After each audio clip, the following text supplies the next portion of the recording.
M'dzina la Atate ndi la Mwana ndi la Mzimu Woyera. Amen.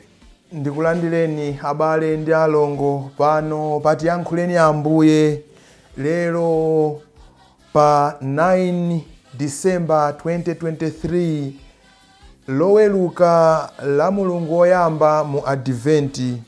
Mawu athu oyamba akuchokera m'buku la mneneri Yesaya mutu wa 30 kuyambira ndime ya 19 kulekeza 21 komanso ndime ya 23 kulekeza 26.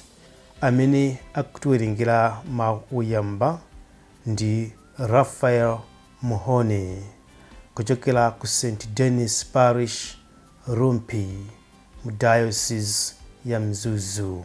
Salimo yachokera mu mutu wa 147 kuyambira ndime yoyamba mpaka 6. Mthenga wabwino ndi monga momwe adalembera Mateyo oyera kuyambira mutu wa 19 ndipo ndime ya 35 kupitirira mpaka mutu wa 10 kuyambira ndime yoyamba komanso ndime ya 5 kulekeza ndime ya 8. Amene akutiwerengera mawu a mthenga wabwino komanso kutigawira mawu ndi Reverend Father Raymond Mwale kuchokera ku St. Denis Parish, Rumpi, mu Diocese ya Mzuzu. Tiyeni tikhale limodzi. Mawu a m'buku la mneneri Yesaya. Ndithudi, inu anthu a ku Ziyoni, okhala ku Yerusalemu, simudzaliranso. Mulungu adzakukomerani mtima pamene adzamva kulira kwanu. Ndipo akadzangomva, pompo adzakuyankhani. Ngakhale Ambuye adzakulowetseni m'zovuta, adzakhala komweko kumakuphunzitsani. Sadzabisala mudzawaona. Pamene mupatukira kumanja kapena kumanzere, mudzamva kumbuyo kwanu mawu okulozerani njira oti, njira ndi iyi, muyende m'menemu. Pamenepo mukamadzadzala mbewu zanu, chauta adzakugwetserani mvula kuti zimere. Ndipo mudzakolola zambiri. Tsiku limenelo ng'ombe zanu zidzapeza mabusa aakulu. Ng'ombe ndi abulu zokuthandizani kulima zidzadya chakudya cha mchere, chopapasa ndi fosholo ndi chifoloko. Pa tsiku limene nsanja za nkhondo za adani anu zidzagwe, anthu ake naphedwa pa phiri lililonse lalikulu ndi pa gomo lililonse lalitali, padzayenda mitsinje ya madzi.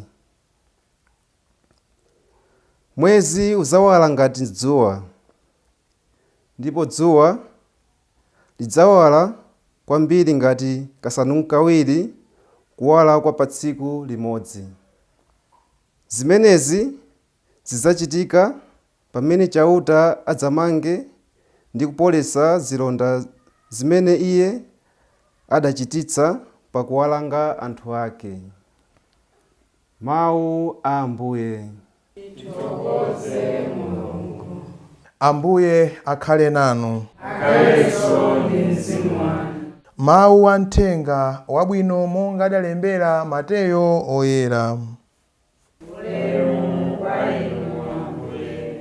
Yesu adayendera mizinda yonse, adanka akuphunzitsa mu nyumba zawo zamapemphero namalalika uthenga wabwino wonena za ufumu wakumwamba.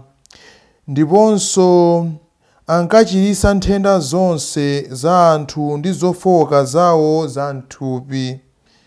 Pamene adaona makamu anthu adawamvera chifundo chifukwa iwo adali olema ndi ovutika ngati nkhosa zopanda m'busa.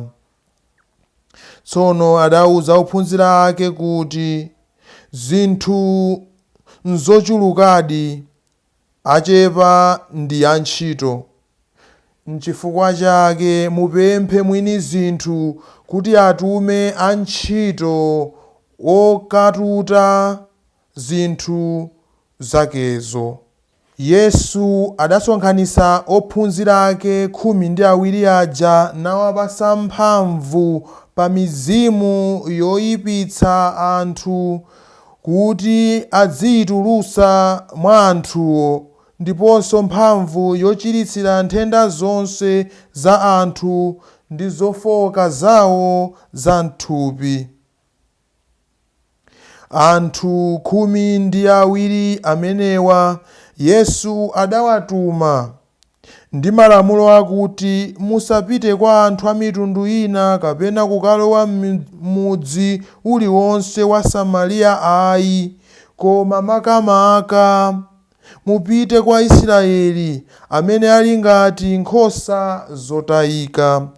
Pitani muzikalalika kuti Mulungu ali pafupi kukhazikitsa ufumu wake tsopano. Muzikachiritsa odwala, muzikaukitsa akufa, muzikachotsa khate, muzikatulutsa mizimu yoyipa. Mwalandira mwaulere, kaperekeni mwaulere. Mthenga wa Ambuye. Ulemu kwa inu Ambuye Yesu Khristu. Abale anga okondeka, lero tikumva za utumiki, tikumva za anzathu amene akutumidwa kunena kuti ntchito ili yambiri, ndipo pemphani mwini ntchito kuti atumize anthu akatute kumunda wake, akagwire kumunda wake. Inu ndine ndife oyitanidwa lero, inu ndine kudzera mu moyo wathu umene timakhala, kudzera mu moyo wa banja, umoyo wa usisiteli, umoyo wa blazala, umoyo wodzipereka ngati ansembe. Mukuyitanidwa kwathu tikupempheka ndithu kusatira mapazi a Ambuye athu Yesu Khristu, kukhala pamodzi ndi Yesu Khristu, kuphunzira kwa Yesu Khristu monga momwe adachitira anzathu osankhidwa atumwi. Anzathu ndithu anali ndi nthawi yokhala ndi Ambuye. Kukhala ndi Ambuye chitiphunzitsa chani? Kukhala ndi Ambuye chitiphunzitsa kuphunzira kwa Ambuye, kukhala ndi nthawi yophunzira, kukhala ndi nthawi yosinkhasinkha za Mulungu. N'chifukwa chake timaona anyamata ndithu akudzipereka ku moyo wotumikira Mulungu, ku moyo wosinkhasinkha za utumiki wawo wa Mulungu. Timaona anyamata akudzipereka kuti atumikire Mulungu. Inu ndi ine Mulungu akutigwiritsa ntchito lero kuti nafenso tipite ku munda wake, nafenso tikalalike mu moyo wathu wa tsiku ndi tsiku. Tikuyenera kuphunzira pamenepa. Tikuona kuti Mulungu mwakukoma mtima kwake akugawana nafe ntchito yake yofuna kupulumutsa anthu onse. Ndi ntchito ya Mulungu, koma ife akutigawirako, akufuna kuti tinthandize, tikhale naye pamodzi, timtumikire Iye, timkonde Iye, tithandize anzathu. Tonsefe tisunthire kwa Ambuye, tonsefe tilandire chipulumutso, tonsefe tilandire umoyo wosatha. Pamene Yesu Khristu akusankha komanso akucheza nawo, akukhala nawo, akuwasula ophunzira ake, akuwasula amene awatume kusulidwa. Ife pamene tinkayamba njira yopita ku nsembe, tinasulidwa ndithu kwa zaka 9. Chimatengera ndithu kuzipereka ndi umoyo wako to serve the Lord. So God calls us, and God is calling us, God is calling you and me to serve him, to be with him, to minister to him. Mulungu akufuna kutigwirisa ntchito, akufuna kuti tikhale pamodzi naye, akufuna kuti tipereke chipulumutso kwa anthu onse. Chifukwa chake anyamata olimba mtima, anyamata opereka mphamvu zawo kwa Mulungu, anyamata ndithu osaopa, atsikana ndithu osaopa ambiri akuthokoza, akuvomera, komanso akuyankha mayitanidwe yawo. Tizapempherera, tizipemphererana, chifukwa mokoma mtima mwake Mulungu amatisankhira anthu kuchoka m'mabanja mwathu, kuchoka pakati pathu, anthu amene amayima m'malo mwa Ambuye kuti athandize tonsefe kusunthira kwa Mulungu. Ntchito yakupulumutsa, ntchito yakuchiza, ntchito yothandiza anthu kupeza chipulumutso ndi ntchito yayikulu. Ndi ntchito yofuna kuti tonsefe tiyike pamodzi, tithandizane mabanja, tiphunzitse ana athu, tiyathandize ana athu kuvomera chimene Mulungu akuwayitana. Tisasanduke ziphinjo zosekereza kutumika kwa ana athu. Tiyasogolere ndithu, tione mwa ana athu, tipemphere kwa Ambuye. Ambuye, kodi ndi chiyani chimene mukufuna kuti ndithandize mwana wangayu, chimene mukufuna kuchitulutsa mwa mwanayu? So a parent should be able to know, should be able to pray for children. So God, what do you want? Help me to raise these children of mine to become the adults that you want. Ambuye ndithandizeni kuti ndilere anawo asanduke akuluakulu amene inuyo mukufuna, amene angathe kuvomera osaopa, angathe kuvomera kuti ndizakutumikirani kukhala wansembe wozipereka, ndizakutumikirani kukhala blazara wozipereka, ndizakutumikirani kukhala sisteri wozipereka, sindizaopa konse.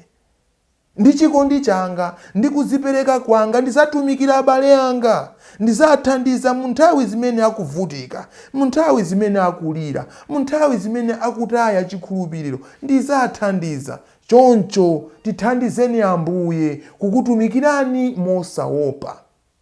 Zovuta zimakhalapo, ndithandizeni kuti pakati pa zovuta Ambuye ineyo ndikutumikireni mosabwerera mbuyo. I will make it. I will become a priest, but with a difference. I will become a sister, but with a difference. I will be a sister. Become one. Munthu sumalephera kulowa mbanja chifukwa choona kuti mwina awiri atatu awowo banja lawo sili kuyenda bwino. Mwina nawonso ndi njira yawo imene Mulungu anakonza. Chifukwa Mulungu anatikonzera njira zosiyana-siyana. Umoyo wathu ndi umoyo wa zathu zimasiyana. Wina ngati banja lake likumuvuta, si chifukwa chokwanira kunena kuti ine sinzakwatiwa chifukwa banja muli mavuto. Ayi, mubanja muli zabwino, banja ndilofunikira, mbanja mmachoka ansembe, mmachoka sisteri, mbanja ndimene timaphunzira kunziwa Mulungu, mbanja ndimene timaphunzira kuntamanda Mulungu. That's why the top of the church at home. Tinanziwa Mulungu kuzera mbanja, angatiperekeza kuchalichi, tinkapita mami nda dada tiyena nanga mzipita kuchalichi, kuyamba kutumikira paguwa, kuyamba kukonda za Mulungu. Mulungu mweni wake amadalisa. Kotero kunena kuti kudzera mu moyo wathu mukuthandizana kwa siku ndi siku, tikwanisa ndithu kuntumikira Mulungu mosaopa, tikwanisa kuntumikira Mulungu ndi chimwemwe, tikwanisa ndithu ineyo ndizamanga banja. Ngakhale auje banja lawo sili kuyenda bwino, likusokonezeka, ine ndizayesesa kuti mkazi wanga sinzamusiya, ine ndizayesesa kuti mamuna wanga sindizamusiya. Chikondi cha mbanja chikondi cha utumiki. Ndiye kuti mmene muja mu utumiki wanu, inuyo muthandiza mkazi wanu, inuyo muthandiza mamuna wanu, inuyo muthandiza ana anu kuti mukafike pa ziseko zakumwamba. Sindizamusiya mkazi wanga, zivute zitani. Amene umamukonda sumamusiya. Amene umamukonda umamupempherera, umamuthandiza. Ndili pano chifukwa cha inu. Umoyo wa utumwi ndi umoyo wothandizana. Zimapezeka zina zimakhala zokhoma, koma tithandizane mu njira yabwino. Athandizana pochita zabwino. Tisathandizane pochita zoyipa. Tithandizane nthawi zonse pochita zabwino. Tipemphererane, tiyendere pamodzi, tisamenyane. Amene amenya mkazi wake, amene anyoza ana ake, sakuziwa chikondi ndi chimwemwe cha mbanja, cha utumiki wa mbanja. Pamene zinthu zavuta, kukhala ndi mtima okhala pansi, kuyankhulana kuti kodi ichi mnachitisa bwanji, kodi ichi mnachitisa bwanji. Nthawi zonse kuzindikira kuti nangolakwisa, pepa. Osatenga zanja kummenya mkazi wako, osatenga zanja kummenya mamuna wako, osatenga nthiko kummenya nawo ana ako. Mulungu anatikonda, Mulungu akutiphunzitsa nafeso tikondane pamene akutituma. Zimatheka so nthawi zina, ndanena tsiku lina, zimatheka. Zimatheka mkazi wanu kumabwera ndithu mwayambana, kumabwera pafupi, ndimenye. Basi kummenyadi mkazi wanu? Sitiyenera kumumenya. Akutiuza tandikonde nthawi zonse. Akufuna kuti timukonde, sakufuna zanja lathu kuti limumenye. Akuyembekezera chikondi nthawi zonse. Kotero kuti utumiki wathu umene timachita mu banja ndi utumiki wa chikondi, pothandizana, kuyendera pamodzi, kuchitira pamodzi zinthu, kupempherera ansembe, kupempherera masisteri, kupempherera brother amene azipereka mwatoto moyo kuti athandize ife tonse. Ambuye tikupempherera atumiki wathuwa kuti muwapase zaulere nthawi zonse, muwasangalatse nthawi zonse, mukuze chikhulupiriro chawo, chimwemwe chawo. Vabale vanyithu avajipereka vamanye kumtemwani na mtima wonse nyengo zonse. Tikujilombera ise na vanthu vonse kuti tisange chimwemwe chakumanyana kuba pamodzi namwe. Mu vyonse ivi tisangenge umoyo wemi, umoyo wa nkhongono. In all these, when we fulfill our duties, when we are humble enough to learn from him who sends us, we will be able to fulfill our different calling. Tipemphere chaulere chokhala mwa Ambuye nthawi zonse. Amen.